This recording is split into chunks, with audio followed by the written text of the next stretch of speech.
Here's how to connect Amazon to your Shopify store.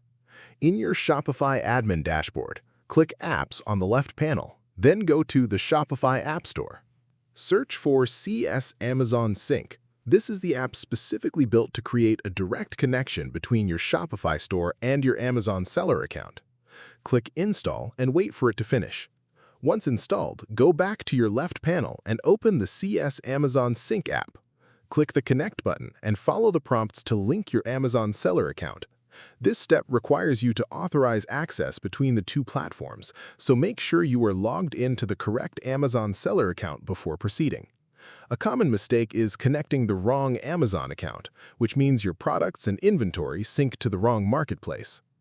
After the connection is authorized, your Shopify products and Amazon listings will be linked, allowing you to manage inventory, orders, and listings from both platforms through a single interface.